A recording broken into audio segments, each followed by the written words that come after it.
اور اس لیے میں واپس پاکستان آیا تھا تاکہ میں شہید ذوالفقار علی بھٹو کا وعدہ پورا کر سکتا. شہید ذوالفقار علی بھٹو کا وعدہ کیا تھا؟ روٹی، کپڑا اور مکان. وہ چیزیں ملے ہیں آپ کو؟ وہ چیزیں ملے ہیں آپ کو؟ تو ہم کہتے ہیں کہ اس کے اوپر ہم یہ شامل کریں گے: پانی، بجلی اور گیس. یہ بھی آپ کا حق ہے، یہ بھی عوام کا حق ہے، یہ بھی سندھیوں کا حق ہے، یہ بھی پاکستانیوں کا حق ہے. معظم علی عباسی صاحب اور میر دونکی صاحب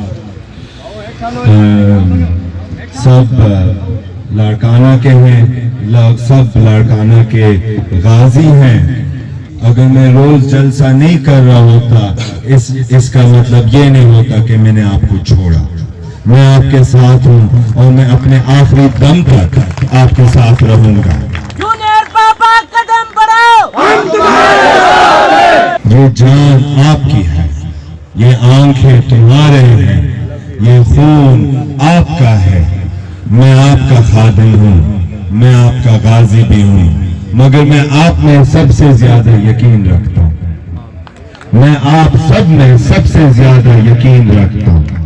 میں آپ سب میں سب سے زیادہ یقین رکھتا ہوں.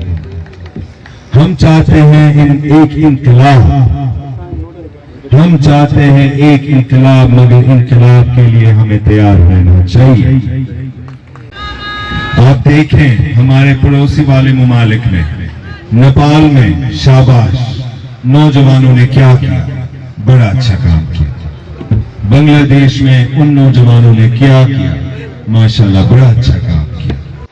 شری لنکا میں ان نوجوانوں نے کیا کیا، ماشاءاللہ بڑا اچھا کام کیا. مگر وہ سب کس کے منتظر میں رہتے ہیں؟ ہمارے منتظر میں رہتے ہیں. اور کس کے؟ پاکستان کے بارے میں رہتے ہیں کہ ہم انقلاب بھی کریں، ہم بھی اس نظام کو تبدیل کریں. آپ مستقبل کے بارے میں سوچیں. ہم نہ صرف ایک ہی بندے کے پیچھے پڑ رہے ہیں، ہم ایک ہی بندہ کے پیچھے نہیں پڑ رہے، نہ ہم ایک ہی قوم کے پیچھے پڑ رہے ہیں. ہم ایک نظام کو دیکھ کے بتا رہے ہیں کہ ایک دن ہم آپ کو پورا گرائیں گے.